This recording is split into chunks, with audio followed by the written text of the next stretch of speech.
오늘 우리가 함께 읽기는 16절에서 18절까지 말씀을 읽었지만 우리가 살피기는 고린도 후서 4장 전체 내용을 살필 것입니다. 여러분 마틴 로이드 존스 목사님의 책 중에서 영적 침체라는 책이 있습니다. 이 책은 목사님의 설교를 묶어서 만든 책인데요.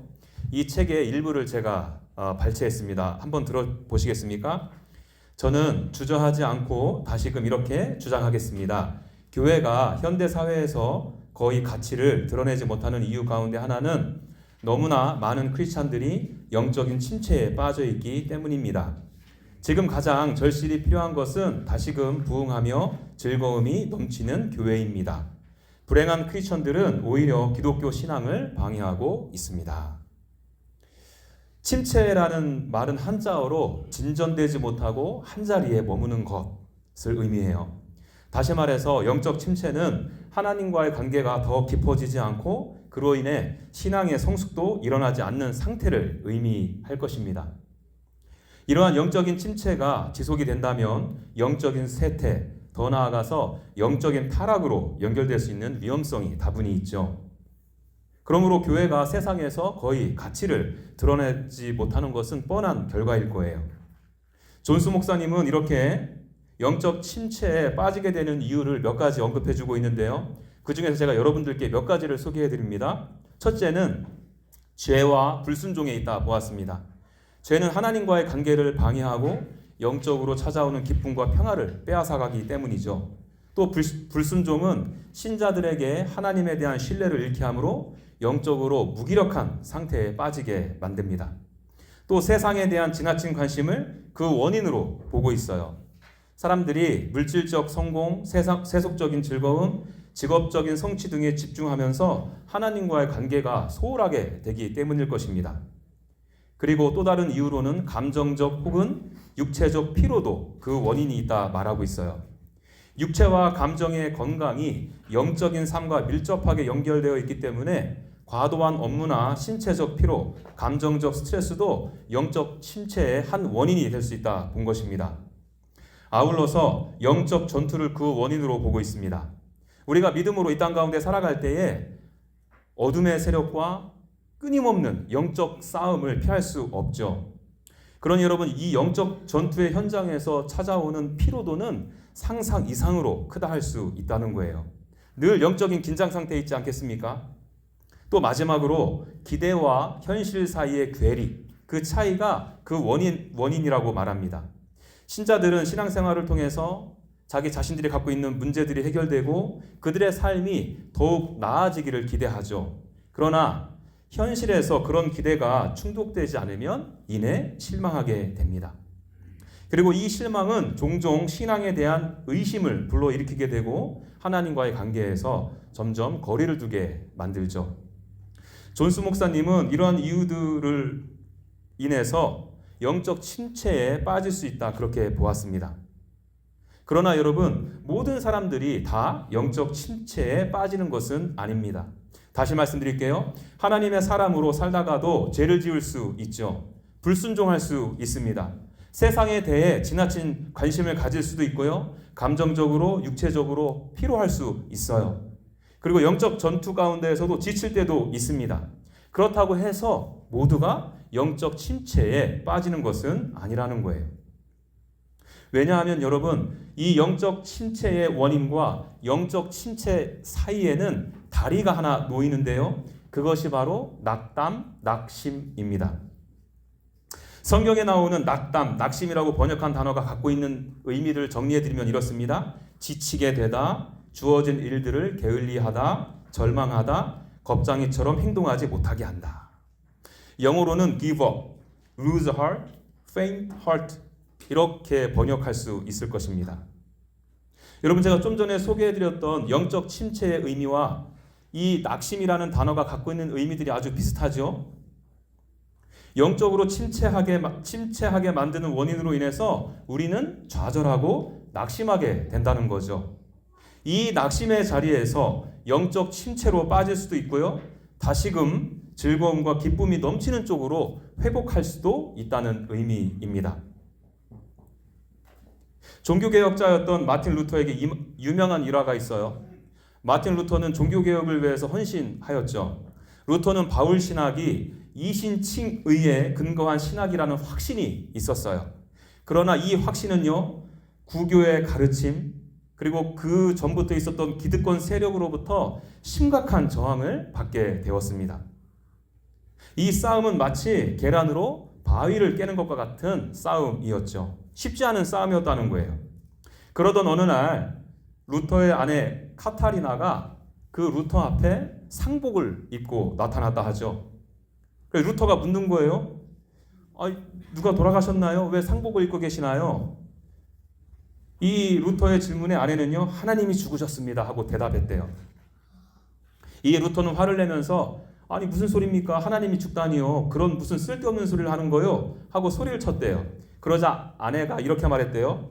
만약에 하나님이 죽지 않고 살아계시다면 당신이 이렇게 좌절하고 낙심할 이유가 무엇인가요?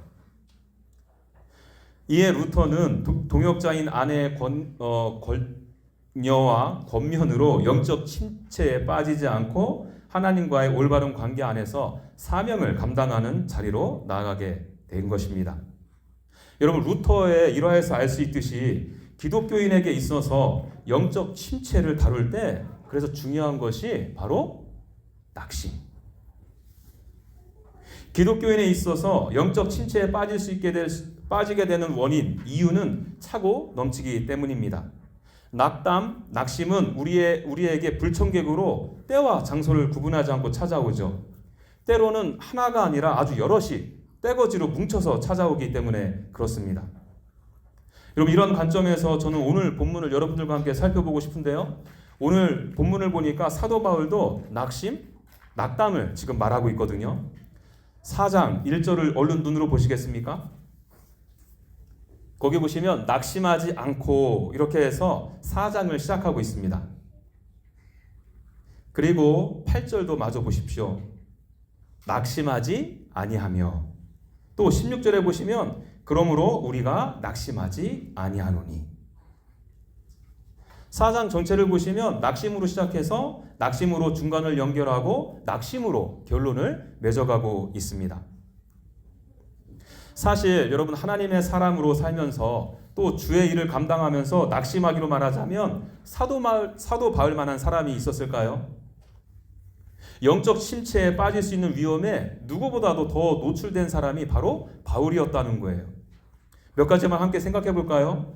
사도 바울은 유럽의 여러 지역을 돌아다니면서 열정적으로 복음을 전했습니다. 그러나 그 당시에 겉으로 보이는 것으로 평가하자면 바울의 사역이 그다지 성공적인 곳은 별로 없었어요.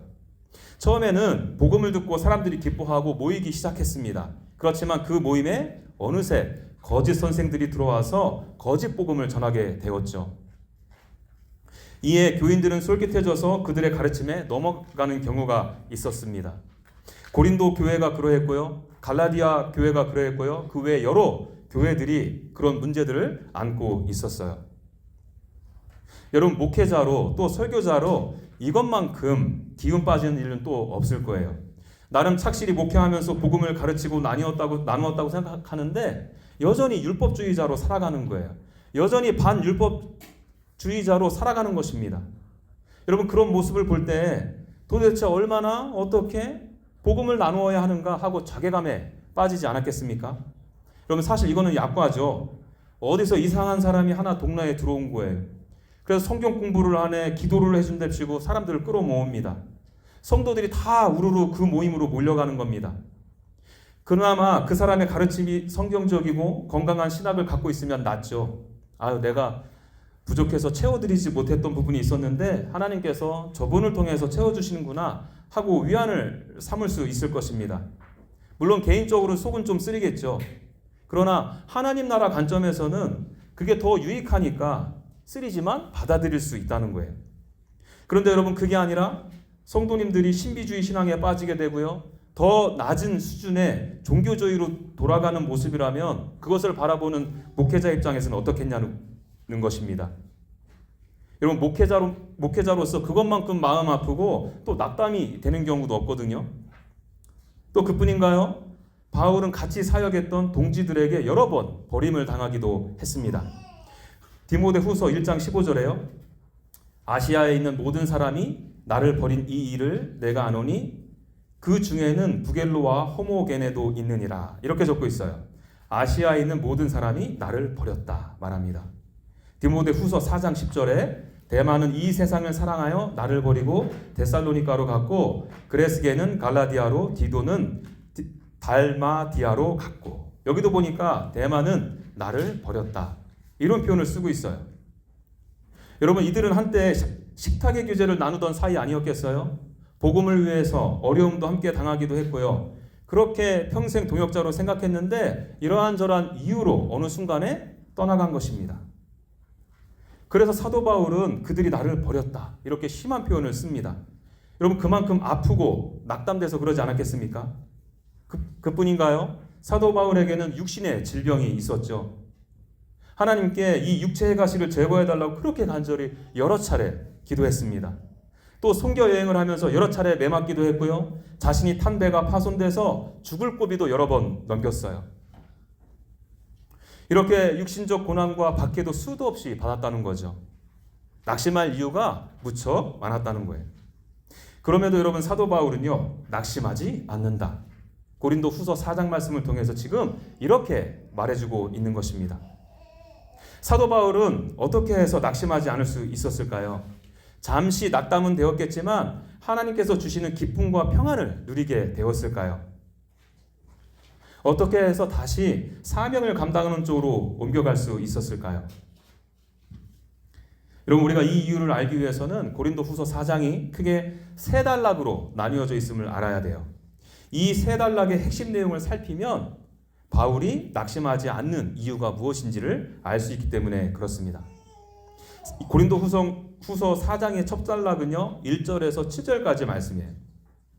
6절까지. 그리고 두 번째 단락은 7절에서 15절, 그리고 세 번째는 16절에서 18절까지가 세 번째 단락입니다. 이렇게 세 단락으로 나눌 수 있어요. 바울은 이 세 단락에서 한 가지씩 그 비결을 가르쳐 주는데요. 답부터 여러분께 미리 말씀을 드리면 하나님의 긍휼, 하나님의 능력, 그리고 하나님의 영광입니다. 그래서 오늘 설교 제목을 여기서 따왔어요. 자, 그럼 이 내용들 중심으로 해서 조금 자세하게 살펴보겠습니다. 먼저 첫 번째 단락을 살피죠. 고린도 후서 4장 1절을 좀 보시겠습니까? 거기 보면 바울은 자신이 받은 직분이 하나님의 긍휼하심으로 된 것이기에 낙심하지 않는다 이렇게 말하고 있어요. 여러분들도 잘 아시는 것처럼 바울은요, 복음의 회방자였습니다. 예수 믿는 사람들을 핍박했던 사람이었죠. 예수를 믿는 사람들을 죽이러 다녔던 죄인 중에 괴수였습니다. 그런 바울을 하나님께서는 아무 조건 없이 하나님의 은혜 아래로, 하나님의 사랑 안으로 불러주셨어요. 그리고 그것에 더해서 하나님께서는 바울에게 하나님의 일을 감당하도록 직분을 맡겨주신 것입니다. 어떤 직분이요? 4장 1절을 보십시오. 거기 보면 그러므로 시작하잖아요. 그러므로는 그 전에 나와 있던 내용들의 배경 아니겠습니까?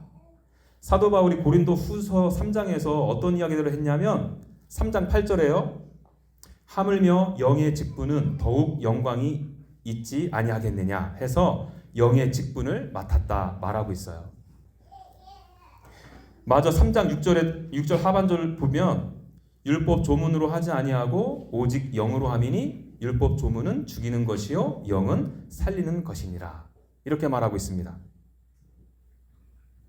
사도 바울은 생명을 살리는 영의 직분을 하나님으로부터 받은 것입니다. 전에는 예수 믿는 사람들을 죽이러 다녔던 죽음의 신분을 가졌었는데 이제는 살리는 영의 직분을 가지게 된 것이죠. 여러분, 이 직분을 받게 된 근거가 어디에 있다고 말하나요? 사도 바울의 어떠한 조건이나 실력에 있다고 말하나요? 아니요. 하나님의 긍휼하심. 바울을 향해 오래 참으시고 자격 없는 자를 구원하셔서 주의 일꾼 삼으심의 긍휼인 것입니다. 내가 이렇게 귀한 직분을 받았는데 그 일을 감당하다가 조금 어려운 일이 있기로서니 낙담할 수 있겠냐는 거예요. 두 번째 단락입니다. 7절에 보시면 바울은 자기 나는 질그릇과 같은 존재다. 이렇게 말해요. 무슨 말입니까? 나는 참으로 깨지기 쉬운 연약한 존재라는 거죠. 그런데 사도 바울은 질그릇과 같은 존재이지만 그 질그릇에 담고 있는 보배 때문에 낙담하지 않는다. 지금 이렇게 말하고 있어요. 여기서 말하는 보배는 예수 그리스도를 가리키죠. 여러분 한번 생각해 보시죠. 질그릇에 담긴 보배 때문에 결국은 질그릇도 존귀 여김을 받는 것 아니겠습니까? 그것 때문에 가치가 주어지는 것입니다. 질그릇 자체가 값이 나가는 것은 아니죠. 그러나 그것에 무엇이 담겨 있느냐에 따라서 질그릇의 가치도 결정되는 것입니다. 그러니까 우리가 질그릇인 것 때문에 낙심하지 말라는 거예요. 비록 질그릇과 같은 존재이지만 내 안에 크신 능력이신 예수 그리스도가 함께 하시기 때문이라는 거죠. 여러분 8절과 9절도 좀 보시겠습니까? 이런 말씀이 있어요. 우리가 사방으로 우겨싸움을 당하여도 쌓이지 아니하며 답답한 일을 당하여도 낙심하지 아니하며 박해를 받아도 버림받지 아니하며 거꾸로 트림을 당하여도 망하지 아니하고.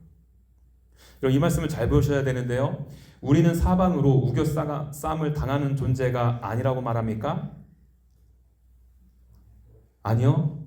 우리는 복음으로 살려 하다 보니까 사방으로부터 우겨싸움을 당하는 존재입니다. 답답한 일을 당한다 말합니다. 박해를 받는다 말해요. 거꾸로 트림을 받는다 이렇게 말하고 있습니다. 왜요?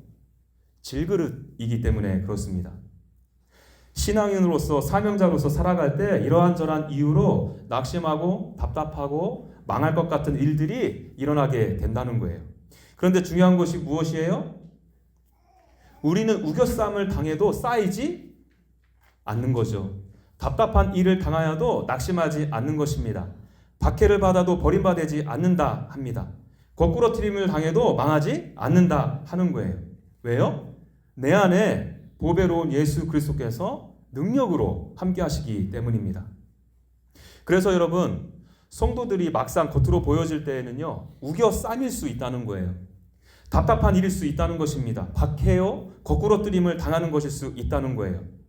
그러나 아이러니하게도 이런 우겨쌈과 답답함, 거꾸로 트림을 당함을 통해서 우리 안에 계시는 예수 그리스도가 더욱더 분명하게 드러나게 되는 것입니다. 같은 의미로 10절에 사도 바울이 이런 말을 하고 있어요.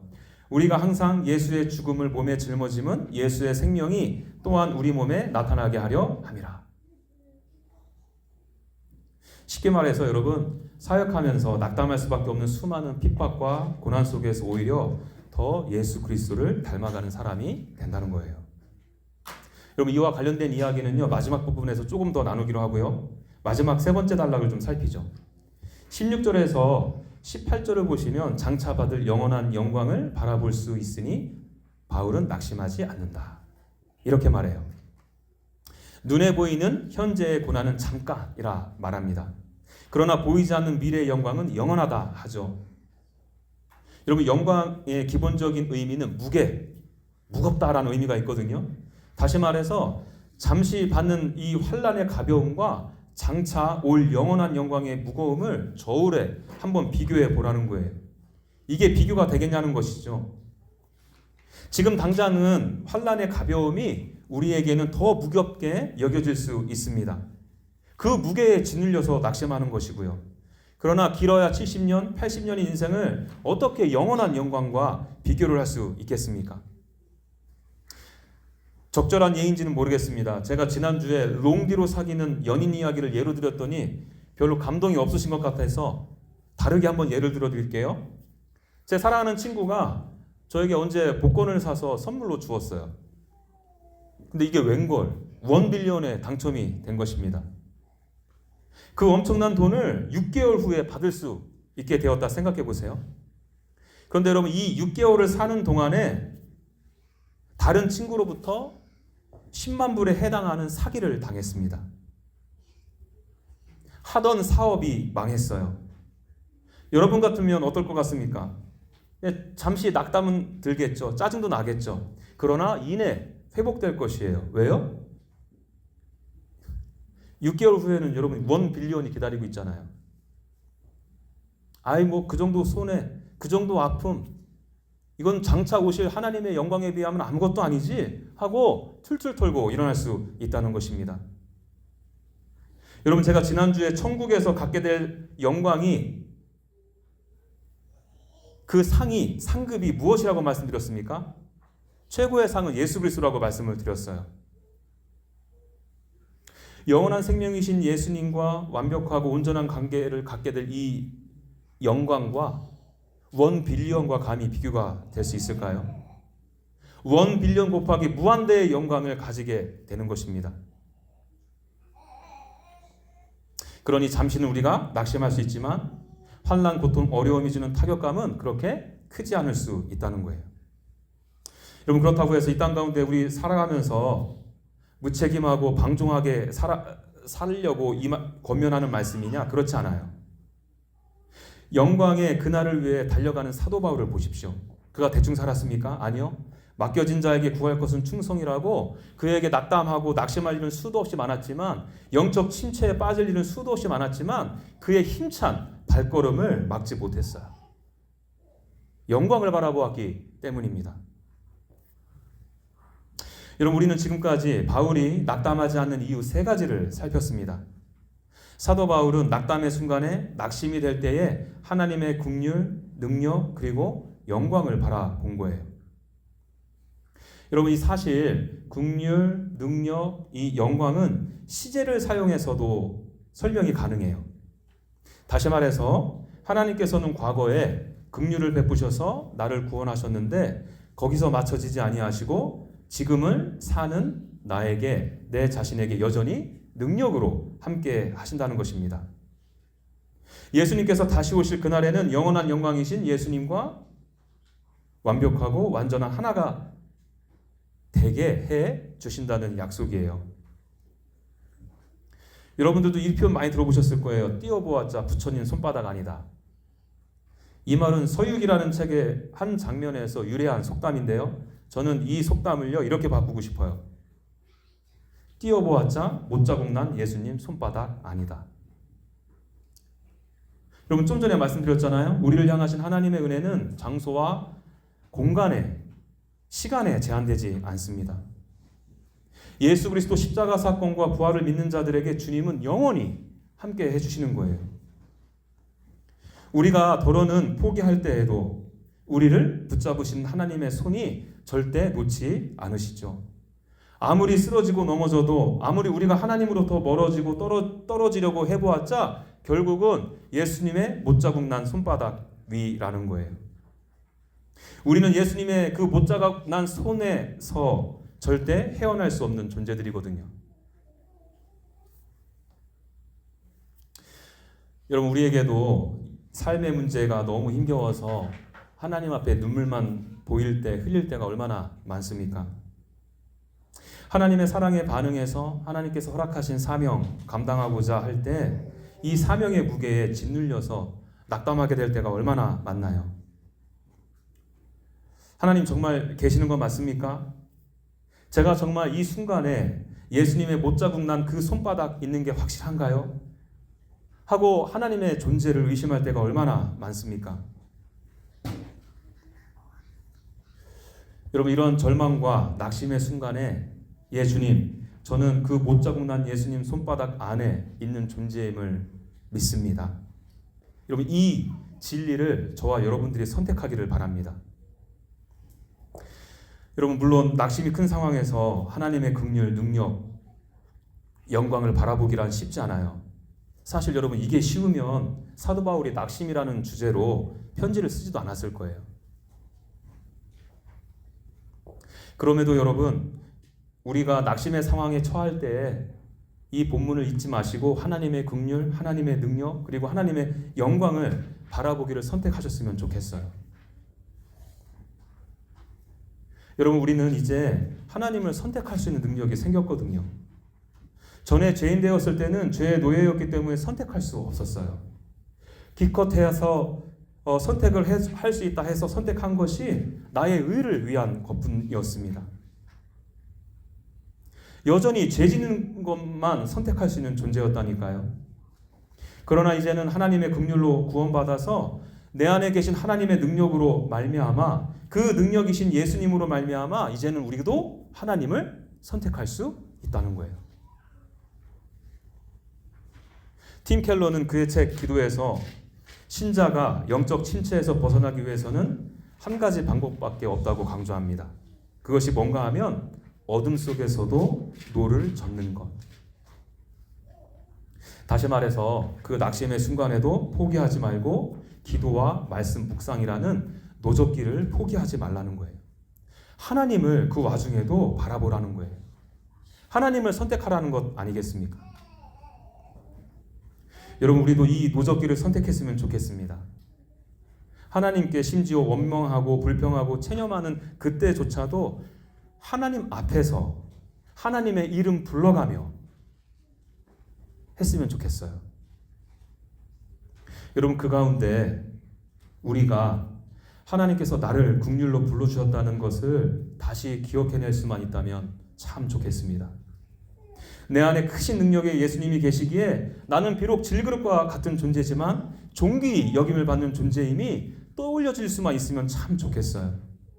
그리고 우리의 삶이 여기서 끝이 아니라 예수 그리스도께서 다시 오실 때 영원한 영광이신 예수님과 함께하게 된다는 사실을 끄집어낼 수만 있다면 너무나도 좋겠어요. 그래서 여러분, 낙심의 자리, 더 나아가서 영적 침체의 자리로 빠질 수 있는 우리가 그 자리가 아닌 이제 예수 그리스도 안에서 구원의 참 기쁨이 회복되어지기를 소망합니다. 다시금 그 자리에서 사명을 위해 한 걸음 더 내디딜 수 있기를 바라요. 왜요? 저와 여러분들은 못자국난 예수님 손바닥 안에 있는 존재들이거든요. 그리고 여러분, 오늘 본문과 관련해서 한 가지만 여러분들과 더 하나 살펴보고 싶은 게 있어요. 오늘 본문 전체 내용은 사도 바울이 사명을 감당함에 있어서 당하는 환난으로 인한 낙심에 대해서 말하고 있습니다. 그래서 사도 바울은 하나님의 긍휼, 능력, 그리고 영광을 바라보라, 그렇게 지금 권면하고 있잖아요. 그러할 때 낙심의 자리에서 다시금 사명의 자리로 나아갈 수 있기 때문에 지금 이 말을 해주는 것일 거예요. 그래서 저도 앞부분에 이 말씀을 드렸고요. 그런데 여러분, 참으로 흥미로운 것이 뭐냐면 이 낙심 이야기의 결론 부분이에요. 오늘 우리가 함께 읽은 본문이 그 결론 부분이거든요. 16절 초반절에 보면요, 이 결론 부분을 어떻게 받고 있냐면 그러므로 이렇게 받고 있어요. 그리고 그 결론이 무엇인가 가만히 보면 이런 표현이 있습니다. 우리의 겉사람은 낡아지나 우리의 속사람은 날로 새로워진다. 여러분, 흥미롭지 않습니까? 사도 바울은 분명히 낙담을 이야기하면서 사명을 말했거든요. 영의 직분을 받았다 이렇게 말했잖아요. 그렇기 때문에 결론 부분에 와서 우리가 기대하는 것도 뭐냐면 사명 감당하는 쪽, 사명을 완료하는 쪽으로 나아가야 되지 않겠습니까? 하나님께서 낙담하지 않게 하셔서 영의 직분을 잘 감당하고 열매 맺게 해주실 것이다, 이런 식으로 마무리가 되어야 되지 않겠냐는 거예요. 그런데 그렇게 결론을 맺지 않고 속사람이 새로워지는 것으로 결론을 맺고 있다는 거예요. 여러분, 여기서 사도 바울이 강조하는 강조점은 어디에 있겠습니까? 적어도요, 이 본문에서는 하나님께서 우리에게 사명을 주신 찐 목적이 무엇인지를 보여주는 거예요. 그것이 무엇이요? 사명 감당을 통해 위대한 사역의 열매를 맺어라? 주어진 사명은 꼭 완수해야 된다? 아니요. 그 사명 감당을 통해 예수 그리스도를 닮아가는 사람이 되라는 겁니다. 여러분, 물론 사명을 완수하고 열매를 맺는 것이 왜 안 중요하겠습니까? 그러나 그보다 더 중요한 것이 있다는 거예요. 사람이 먼저 되어야 한다는 것입니다. 어떤 사람이요? 하나님의 사람이요. 예수님의 성품을 담는 사람이요. 그래서 10절과 11절에 예수님의 생명이 우리 몸에 나타나게 하려 함이라, 이것을 무려 2번이나 반복했어요.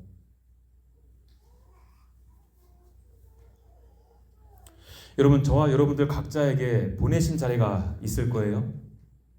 그 자리에서 감당하셔야 될 사명 또한 있을 것입니다. 여러분 오해는 하지 마시기 바랍니다. 저는 꼭 교회 봉사, 교회 섬김에만 제한해서 드리는 말씀이 아니에요. 여러분들 속하신 가정, 직장, 여러분들이 속해져 있는 그 커뮤니티, 삶의 모든 삶의 영역에서 하나님께서 부르셨다는 거예요. 여러분 그 삶의 모든 영역에서 여러분들을 부르시고 여러분들이 사명을 감당하도록 그 사명을 주심은 저와 여러분들을 더욱 하나님의 사람답게 만들려는 목적이 있음을 기억해야 한다는 거예요.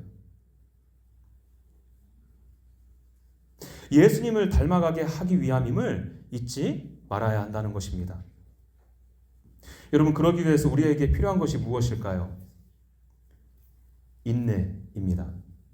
참고 견디며 하나님의 긍휼, 능력 그리고 영광을 바라볼 때 주시는 소망과 기대를 가지고 인내하는 거예요.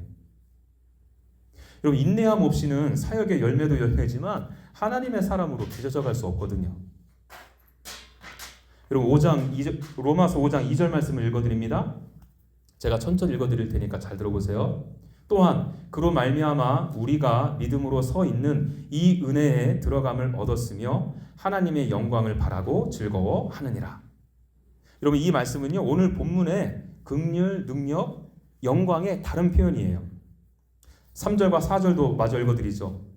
다만 이뿐 아니라 우리가 환난 중에도 즐거워하나니 이는 환난은 인내를, 인내는 연단을, 연단은 소망을 이루는 줄 알미로라. 여러분 이 말씀 보니까 환난 가운데 하나님의 영광을 바라고 즐거워한다고 하죠. 그것이 동기가 되어서 무엇한다고 말합니까? 인내. 그리고 이 인내는 연단을 가져온다 말합니다. 여기서 말하는 연단이 무엇일까요? 여러분 새 번역에서는 이렇게 번역했습니다.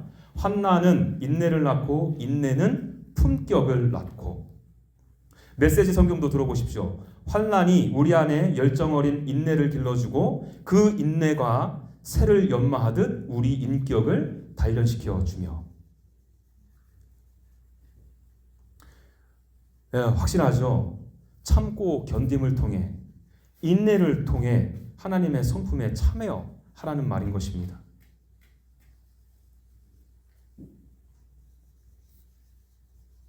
인내를 통해 예수 그리스도의 성품을 닮아가라는 거죠. 여러분 그렇다고 해서 모든 상황과 환경에서 무조건 인내가 답은 아니에요. 떠나가야 될 때가 있고요. 그동안 해오던 사역을 멈추고 새로운 사역을 해야 될 때도 있고요. 때로는 잠시 사역으로부터 좀 떨어져서 개인적인 쉼을 가져야 될 때도 있습니다. 당연하죠. 여러분 제가 드리는 강조점은 그게 아닌 거 다 아시잖아요. 여러분 인내함 없이 예수 그리스도를 닮아가는 것을 기대할 수 없다는 거예요. 환난 가운데 처하게 되었을 때 인내하고 있어야 예수님의 못자국 난 손으로 저와 여러분들을 빚어가지 않으시겠습니까? 그런데 인내하지 못하고 피해버리면 그리스도께서 우리를 빚을 시간 자체, 여유 자체가 그 틈을 주지 않는 거잖아요. 교회 봉사의 예를 들어드릴까요? 교회 봉사 참 쉽지 않아요. 혼자 하면 쉬워요. 나만 열심히 하면 되니까요. 근데 교회 봉사 대부분은요, 함께 팀으로 만들어져 가거든요. 신앙의 색깔, 배경, 그리고 내가 자라온 환경, 이런 모든 것들이 다 달라요. 여러분, 그래서 함께 마음을 모으고 봉사하는 것이 얼마나 어려운지 모릅니다. 그래서 봉사하면서 마음이 어려워지고 마음이 좀 무거워지고 하고 그러면 고민도 하지 않아요. 그냥 다 내려놓습니다. 신앙은 내 행복을 위해서 하는 거라나요? 맞죠? 하나님께서는 불행에 처한 인간에게 참다운 행복을 주시기 위해서 우리를 부르신 것 맞아요. 그런데 여러분, 하나님께서 그 은혜로 부르신 저와 여러분들에게 요구하는 것이 신앙의 성숙이라니까요.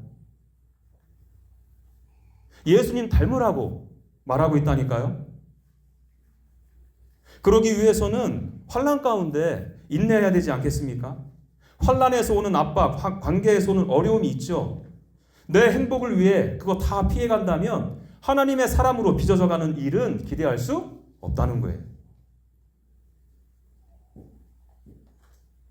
그리고 그것이 과연 하나님께서 내가 행복하기를 원하시는 것일까? 라는 생각도 드는 것이 사실입니다.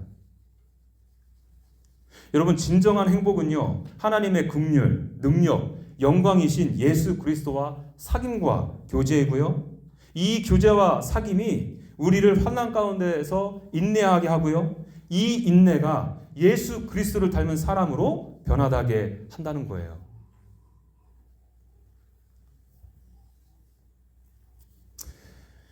여러분, 낙심의 자리에서 예수님을 선택하고 예수님께서 보여주시는 하나님의 긍휼, 능력, 영광을 바라보기를 바랍니다. 못 자국난 예수님 손바닥 안에 있음을 감사하기를 바라요.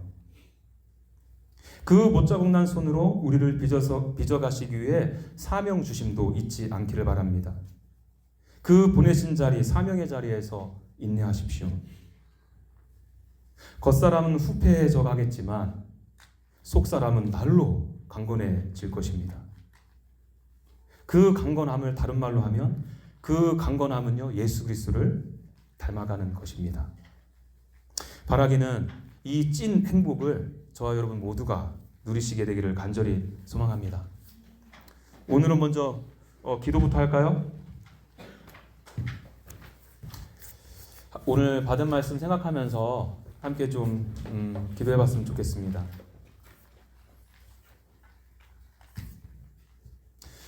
여러분, 우리가 이 땅에 살면서 낙심할 이유가 너무나도 많죠. 여러분, 사실 이 말씀을 드리는 저조차도 요즘에 얼마나 낙심되는 일이 여기저기서 터져서 밀려 들어오는지 모르겠어요.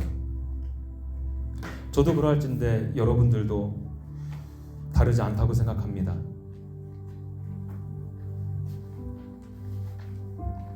혹시 여러분들 가운데 지금 낙심할 이유들로 차고 넘쳐 계신 분이 계신가요? 여러분, 그 가운데 우리가 잠시는 낭망할 수 있지만 영적 침체의 길로 나아가지 않기를 바랍니다. 노를 저어 예수님께로 가기를 선택했으면 좋겠습니다. 쉽지 않죠. 그럼에도 노를 저으시기를 바라요. 말씀, 찬양, 기도, 예수님께 나아갈 수 있는 모든 은혜의 방편들을 통해서 예수님께, 하나님 은혜 앞에 나아가는 그것을 선택하십시오. 그리고 그 안에서 하나님의 긍휼, 능력, 그리고 영광을 기억하고 다시금 크게 깨닫는 은혜의 시간들로 채워지기를 소망합니다. 그리고 한 가지 더요. 하나님께서 저와 여러분들에게 사명을 주시는 목적이 있어요. 사명의 완료, 완성, 완벽, 이게 아니고요. 그 사명을 통해서 예수님은 예수님의 못 자국난 손으로 저와 여러분들을 다듬어 가기를 원하십니다. 여러분들을 보내신 삶의 모든 영역 가운데 도망가고 싶은 분 계신가요? 모든 것들을 포기하고 내려놓고 싶은 분 계신가요? 할 수만 있다면 참고 인내하셨으면 좋겠습니다. 저와 여러분들은 못 자국난 예수님의 손바닥에 사랑으로 매인 자들입니다. 이 인내와 참고 견딤을 통해 예수님은 저와 여러분들을 당신의 사람으로 빚어갈 것입니다. 여러분, 저와 여러분들이 이런 축복을 받고 또 누리기를 소망한다고 우리들의 마음이 주님께 온전히 드려지도록 좀 전심을 다해서 함께 기도하겠습니다.